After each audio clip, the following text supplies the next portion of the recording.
Okay, so thanks everyone for joining. My name is Tom. I'm the Director of CRO for CWILL. Today I'll just be going through a couple of key strategies that we've used with clients to help boost their CRO, especially for e-commerce. And I'm going to start by talking about the three main challenges that I see for most e-commerce clients. The first is having a low checkout rate. So you have a lot of great products, but people are not really checking out and buying them. That tends to be the most important thing.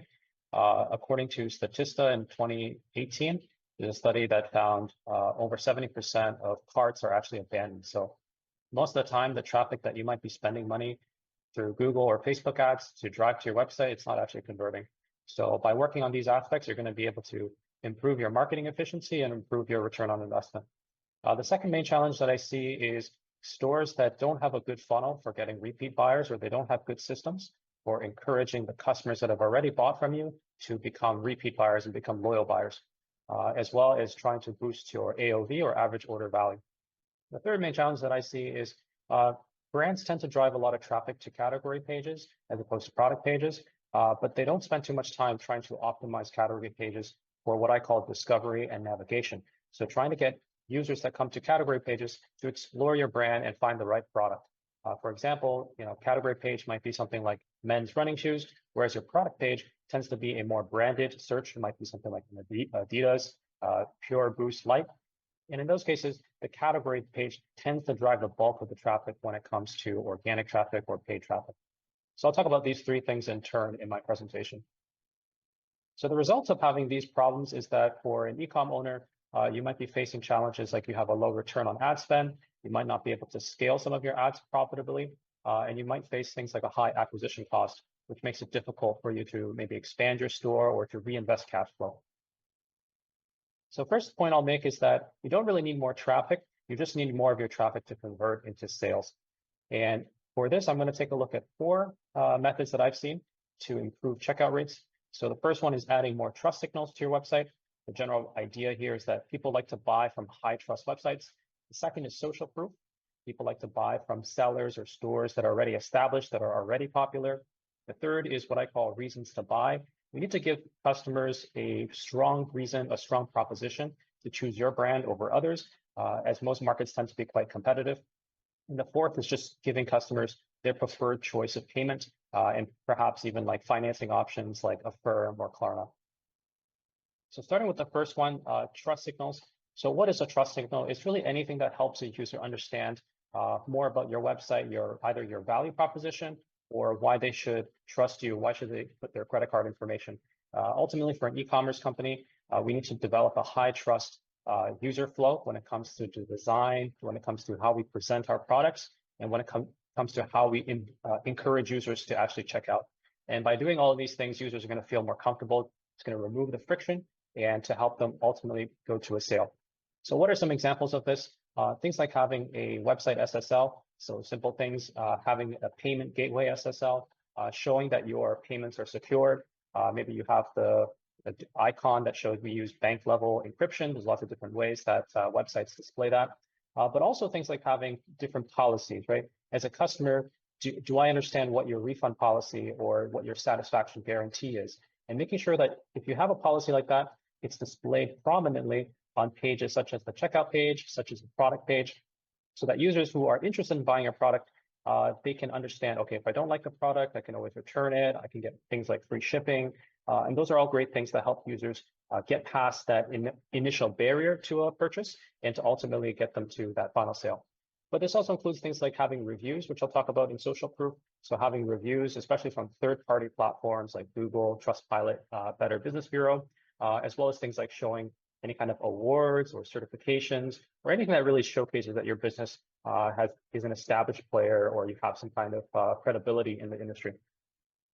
So I'll show a quick example here. This is just from Amazon.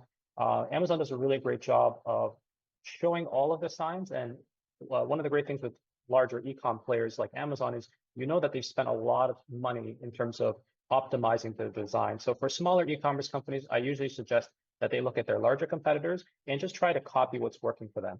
So things with Amazon, you can see here, it's very clear what the return policy or what the delivery policy is. It's very close to the price, which is typically where users are going to be looking at. So you want to make sure it's in a high attention zone. And then when we look at the actual purchase farther down the page, we can see that Amazon is showing it's a secure transaction. It's also showing there's a 30-day refund policy. Again, just reiterating their policies there when it comes to refunds. So for high trust websites, typically we want to see a consistent experience. We want to see transparent policies, and we want to see easy navigation, easy payment. So moving on to social proof. Social proof is anything that showcases that your brand is popular. Normally, this comes through the form of user reviews, testimonials. It can also come from celebrity or influencer endorsements, as well as things like social mentions. So let's say you were mentioned by a prominent magazine or a prominent industry publication. Those would be great things to feature on your website because it demonstrates to your target user that your product is already established in the industry. This will also include things like awards or rankings. Even sometimes brands will actually go out and conduct a survey by themselves, and they will say, out of 30 people that we surveyed, 19 of them chose us as the #1 brand in the industry. So you see that a lot in terms of what bigger brands will do.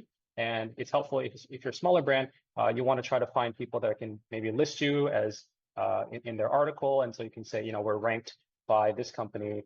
And so that's going to help establish your credibility when you're first starting out. So in terms of user reviews, we recommend using a plugin called Trust2. This is a review plugin that we've developed at ChannelWill, and it's going to help you implement user reviews, user ratings, and how to manage them in Shopify. So just a quick screenshot from that. What this plugin does is essentially it's going to add that review functionality, and as well as give you some customization options in terms of how you want to showcase that on the front end. So the next thing for checkout rate is showing a reason to buy. Sometimes I call this something called objection handling. The idea here is that most users, when they're approaching a sale, they want to have a bit more clarity around the sale. They want to have some of their maybe emotional pain points or some of their barriers removed. And the way we do that is called objection handling. So what are some of common objections to a sale? They would include things like the price is too expensive, maybe things like quality, I want to make sure it's a good product, maybe things like the exchange policy or refund policy, as well as things like customer service and after-sales support. So how do we try to mitigate some of those concerns that our users have? Well, we do those through either things like policies like price match guarantee. We want to make sure customers, they're not shopping around. They can pick us because we'll offer a price match, or we'll offer some kind of lowest price guarantee. We might offer things like a very generous return policy. It might be something that's longer than our competitors. As an example, in the mattress industry, many of the mattress companies, they'll offer things like 180-day or basically 6-month return policy, things that get people really comfortable around buying something and knowing that they can return it even if they've used it for a while. I might come through the form of just having a really generous shipping policy. Now, not every brand is going to offer free shipping, but what you can offer is things like flat rate shipping, maybe express shipping, maybe shipping after a certain order quota. And so things like that might help customers as well get through their barriers. And then other things that customers may care about, and you need to test this in in your own industry, and they may care about post-sale service. So customer service, do you have 24-hour service? Do you have a fast response time for your your customer agents? Things like that might also help customers and help close the sale. And the last one is time. So time would be things like, do you have a promotion going on? Is there some kind of discount that's going to end soon? Those things might give clients an urgency to buy, and so help close the deal as well. So here's an example from Chewy.com. I think they do a nice job of really layering on different types of reasons to buy. So here from the top down, we can see things like having a sign-up bonus, so incentives for new users to buy. We have things like social proof, as I talked about. We have things like different types of shipping options, so you can schedule your shipping or you can just ship at one time. And then having more clarity around their shipping policy, so you'll get it in 1 to 3 days, or around their return policy. So they even offer a 1-year return policy, which is extremely generous in this particular industry. And the last thing for checkout rate is quite simple, but it's simply giving users their preferred payment options.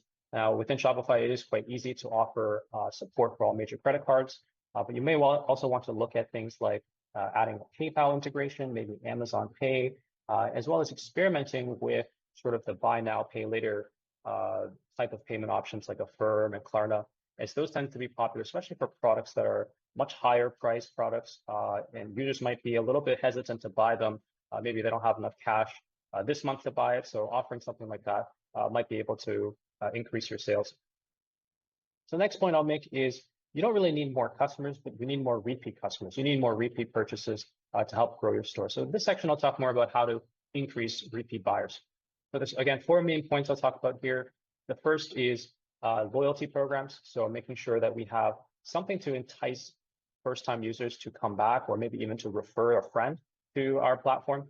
The second is post-purchase, making sure we have a post-purchase sequence, such as offering a discount on their subsequent orders, such as offering an upsell to a related product. The third is having an email sequence. So similar to post-purchase, we want to make sure we have sequences that are going to keep customers updated, keep customers informed about what products we have, but also try to upsell them or cross-sell them in those sequences. And the last one here is just simply retargeting, making sure that the customers that have bought from us already, we're retargeting them through Facebook ads, through Google ads, to try and add to their lifetime value by getting them to come back to the store, or by simply making them aware of other products or offers that we have. So for loyalty programs, some simple things that you can do is just start by having a loyalty program plugin. So again, we've developed a plugin at ChannelWILL called Loyal. I'll show you a screenshot of that on the next slide. But having a loyalty program can be a very powerful way to incentivize users to stick to your platform. So that's kind of a brand loyalty point. And then also to add new customers through referral programs. So you might want to set up methods to earn rewards. So maybe when they sign up, or when they order, or when they refer a new customer, they'll earn some kind of point system. And you can also set up methods to redeem rewards. So are they going to get a discount, or free shipping, or free product when they use their rewards? And then we can also set up a referral program through the plugin. And this is going to allow us to, again, it's a very cost-effective way for us to add new customers, because all we have to do is ask our existing audience to try and promote our brand to other people. And that tends to be the most powerful form of marketing, word of mouth. And then lastly, we can also create membership tiers. So maybe like a silver, a bronze, silver, gold type of tier. So the higher tier you are, the more benefits that you get. So here's an example screenshot from the Loyal. As you can see here, you can choose different ways to customize the plugin. So different types of events or actions that users can do to earn points, and different types of redemption things that you want to give users. You can give them a flat coupon off their order. You can give them percentage coupons. You can give them like birthday bonuses, all those kinds of things you can do with Loyal. The second thing is to have a good post-purchase sequence. So right after a user has bought from you, it's a really great time to try and deepen that relationship. And so this can come in the form of offering higher discounts on subsequent purchases. For some brands, they're able to integrate sort of a immediate add to order function. So if I order something right now, I'm going to get a 50% coupon to add more things to my order. So trying to incentivize people to just increase their AOV. And then other things would be upsells and cross-sells. So let's say someone buys, a t-shirt, right? Right after they bought the t-shirt, we want to come in with some upsells and cross-sells. So maybe you want to buy some pants, or buy some related jackets, or things that are going to go well with the product that you've already bought. And this can also play well into email sequences, where you're also trying to showcase other related products to the one that the customer has already bought. So here's just an example from a Shopify store. So someone has bought, it's a clothing store, so they bought a piece of clothing, and then we're going to hit them with some discounts for maybe some bestsellers, maybe some related products in that post-purchase window here. And then finally, the third thing here is email sequences. So email is a very powerful way to continue to engage your customers, and also to continue to promote your brand and encourage those repeat buyers. So the most common email sequences that I see, again, the post-purchase sequence, that's just people if they bought already. We're trying to promote some related products. Seasonal or holiday sequences, this could be like new collections, fall collections. We have our sale or promotion sequences, so things around any of our sale periods, or Black Friday or Christmas. And then sort of our new collection, things are changing in our store. Maybe we have some clearance items. Those would also fit into a kind of a collection of product sequence. And then you can have social media and emails and educational sequences, which tend to be more informational. So maybe you're showing some of the viral videos that you have in your account, or maybe in the industry. And then maybe you have some educational sequences, just trying to inform users more about your product or more about your brand. And those tend to be sort of a longer term sequence to get those sales. And the last thing for repeat buyers is retargeting. So being able to have a specific program where you're hitting the customers that have already bought from you. You can do that by first setting up your tracking pixels with Meta, with Google, And then you want to do some customer segmentation. So you're looking at customers that have bought a certain category or a certain product. And that way you can start to create targeted offers. So the example I'm giving here is someone comes into your store, they've bought a sweater or a type of sweater. Then we're going to hit them with offers that are related to relevant products. Maybe we have some scarves, some gloves, some coats that we sell, and then we're hitting that particular audience with those offers. So we're trying to be very targeted in our retargeting campaign, and that tends to lead to the best results. Okay, and the last point I'll make here is you don't really need more products or collections, but you need better navigation and discovery for your category pages. So one thing I mentioned at the beginning is I see a lot of e-com companies with very good traffic to their category pages. It tends to be easier to build traffic there, but for the most part, they don't spend a lot of time optimizing those pages for navigation and discovery. So here are some tips that I have to try and improve the click-through rate to your product pages from those category pages. So they'll include things like optimizing the layout. We want to make sure we're highlighting our best sellers. We want to make sure we're surfacing the products that are most relevant for our audience. The second is doing some A/B testing. I've actually have a quick case study I can show here, but trying to test things like maybe button colors, maybe call to actions, maybe even product images to see what works best for your audience. The third is working on your filter and search functions. So do you have a robust filter menu that surfaces things that people actually want to filter by? And the fourth is product fields. So are you showing the key product fields in your category page that actually allows people to find the products that they want? Because a standard Shopify category page, you're only showing the product image and the price and a call to action. You may want to show additional things like the product size, the product style, the product color, things that will help users navigate to the right product.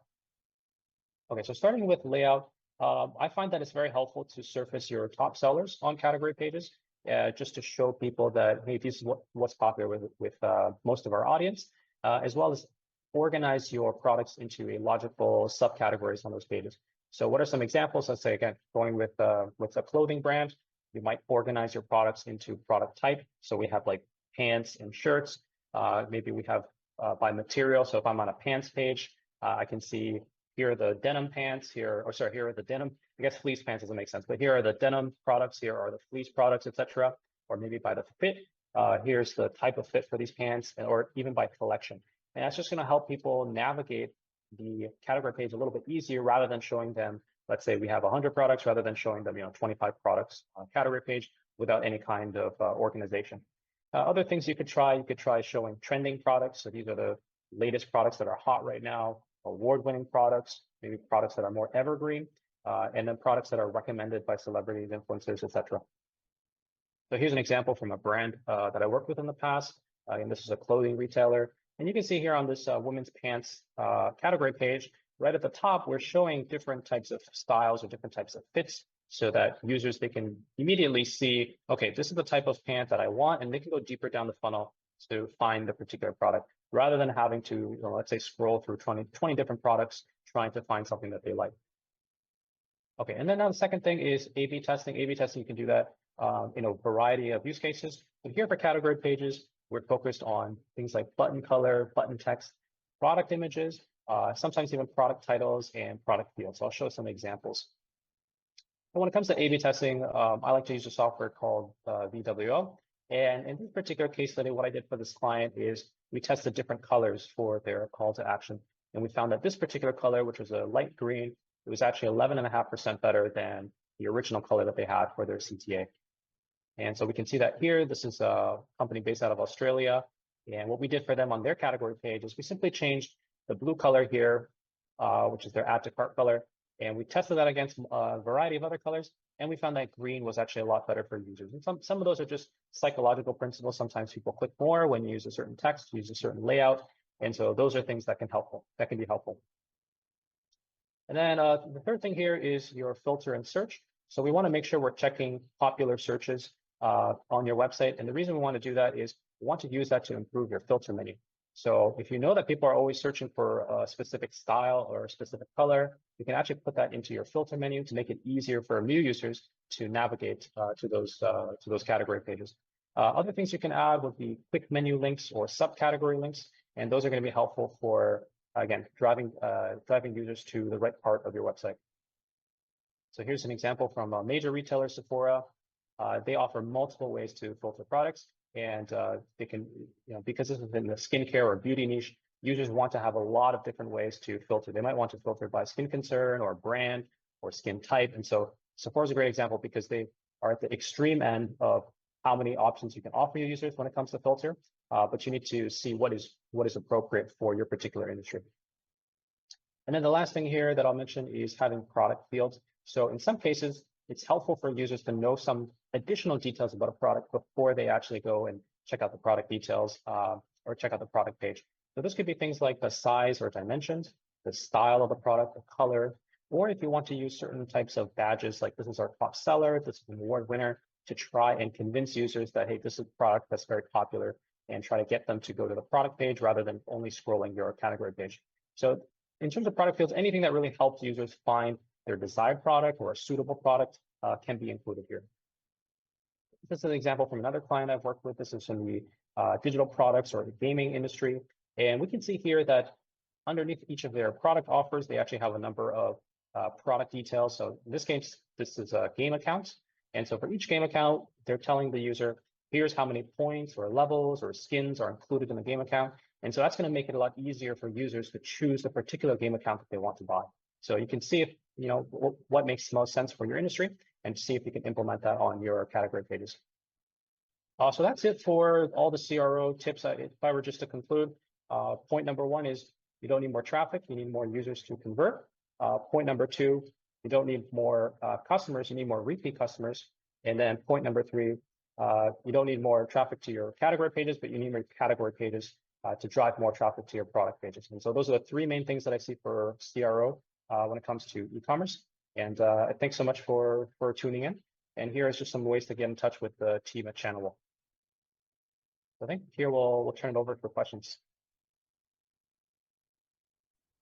Thanks, Tom. Let's first take a look at the previous question in the comments. Someone just asking, what do you think the most effective way to improve the store conversion? Yeah, it's a really good question, but I think, Tom, you already answered a lot about this question, like the A/B testing you mentioned, and also in my opinion, such as like the optimizing ad creatives with the winning insights and exactly targeting the right audience with a competitor intelligence. I mean, the right audience, because the ads is really, for now, it's really good every day. But do you have any other things you want to sharing about this question? Yeah, I would say it really depends on the stage that the e-com store is in, and also their traffic channels.